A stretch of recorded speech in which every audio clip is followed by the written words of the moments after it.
Well, that was a really uneventful finale. I mean, the Ventress and Vaz fought Dooku, and he just got away again, and just hurled some rocks.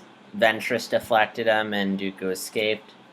Oh, who am I kidding? This episode was intense. So, yeah, I mean, as of right now, this arc has pretty much been cemented as one of the best things Matt and Katie have ever written. So, kudos to you. So, in this part, again, I really don't know what episode. I know this is Conspirators. It's just a matter of what this is its own episode, or if this is or if it and Dathomir are part of the same episode. I don't know, but I mean, I'm pretty sure that the episode ends.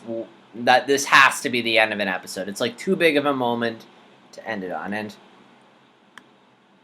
yeah, it's so good. So, Ventress and Vaz head back to Raxus, which we last saw it in season 3. It's the episode Heroes on Both Sides, where Ahsoka goes with Padme to a separatist planet to meet with Padme's friend to negotiate like peace, and we learn not all the separatists are evil. Some of them see Count Dooku as a hero. Blah blah blah blah.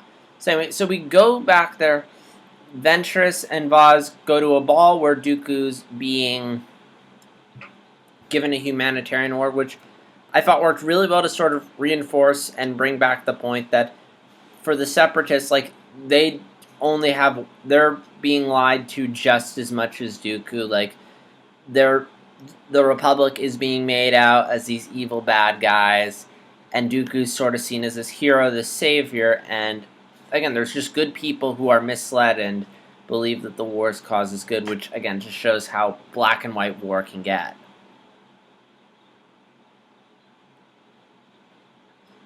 So anyway, so Ventress challenges Dooku to a duel, but tricks Dooku in that Vaz, like, basically traps Grievous in a room, which, if only beating Grievous was that if only the Council knew that defeating Grievous was that easy.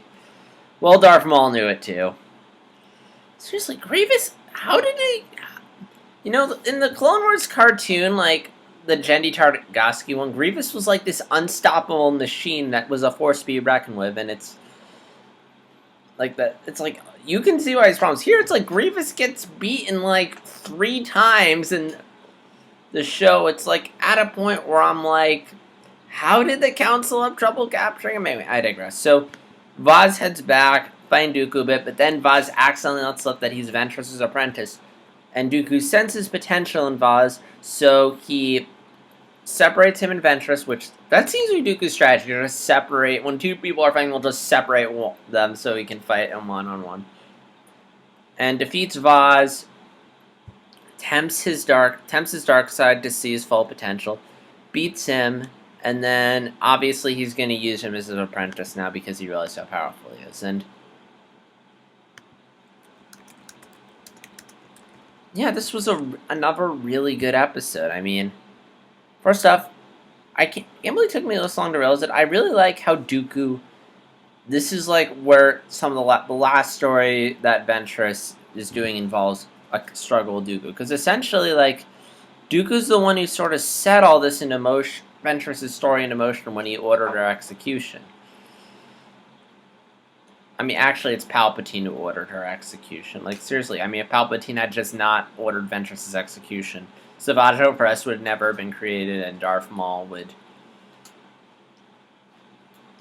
never have roamed free. But anyway. But yeah, it's interesting to sort of think, like, that, you know, Ventress' final conflict involves Dooku. It sort of is coming back around.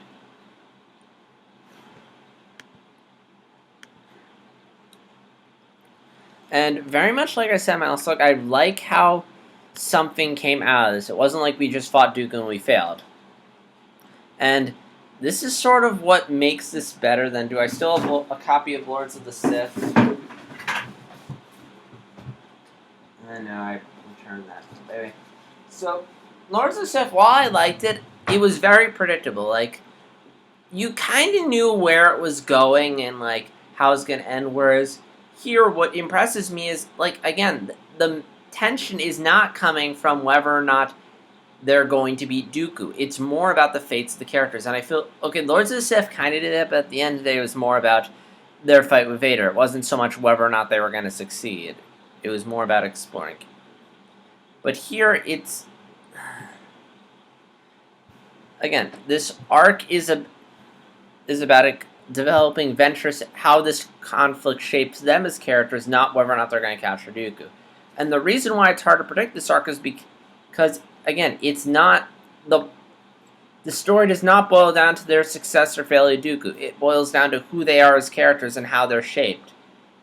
And that wasn't as present in Lords of the Sith, which is why that arc was so predictable. It wasn't like, okay, what's going to become of, like, Cham. Like, they weren't... It wasn't so much about them. They weren't fully realized to a point where so much of the story just hinged on will they, won't they beat Vader that I was able to figure out where it's going. Whereas here... That's not it. Like, again, now like, it's about the fate of these characters. And I love where this ends because it's like this... Like, I love reading this book. And the reason why I read it is because I'm invested in these characters. I want to see what happens to them next. And... Which, again, like... I know I say this all the time, but this isn't about them fighting Dooku. This is about Ventress and Vaz growing as characters, and I want to see where they go. I mean, because now Vaz, he's been pushed over to the dark side too well. Like, Ventress trained him too well that now she has unintentionally created the perfect apprentice for Dooku to replace. Like, she created her own replacement, her own worst enemy. Like, she trained him too well. Like... I think that's where they're going, like, which is really clever.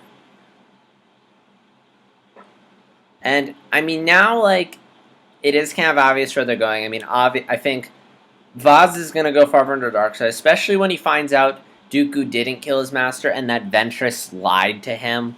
Like, I think that might push him over the edge, and it...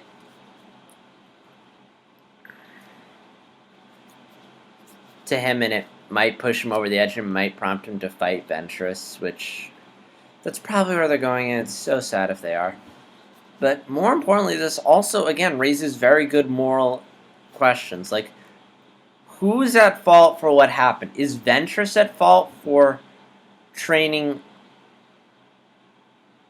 Vaz, for doing this, for lying to Vaz? Because on one end, yeah, Vaz, part of this is just Ventress lying to Vaz. But on the other end, like, Vaz willingly let himself embrace the dark side. Like he was, like, under this assumption that it's the only way. But on the other end, the Council's the one who even organized this mission in the first place. So is it their fault? Again, like, I like how, again, like, it's not very clear. It's not so black and white, which is something Clone Wars has always been really good at. It's not just, here's the good guy, here's the bad guy.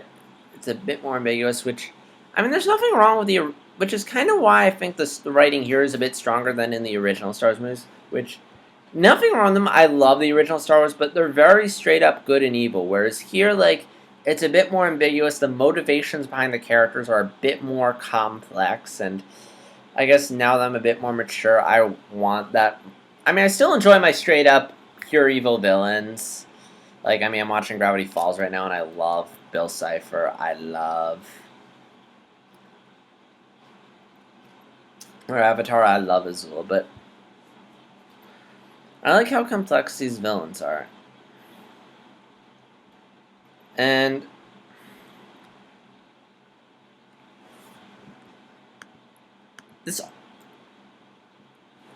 what happened to Vaz also spurs the question of, can Ventress be redeemed? Like, can we forgive Ventress for lying to Vaz? Like, can Vaz be saved from the dark side? Can Ventress come back after all the horrible things she's done to Vaz? Again, it's really good questions, and I'm really curious to find out, and hopefully the last chapter, the last chunk of this arc will answer that. Dark Disciple, which, I mean, it's pretty, I mean, I'm pretty sure this was 2 arcs because on the Clone Wars Legacy site, on the Clone Wars not Clone Wars, on the Star Wars website, when they're talking about the concept art, they said it was a 4-part story arc. So I feel like this was just 2 separate arcs, one for season 7, one for season 8, and that this story's gonna end and then was gonna end and then pick up later. So I'm going to try and find that midpoint and then come back and vlog about the next episode and the arc as a whole, and then then I'll talk about the next arc set of episodes. So leave your thoughts in the comments below. Like, dislike, comment, subscribe. And this is JStar60. And until next time, may the Force be with you. Until then, take care.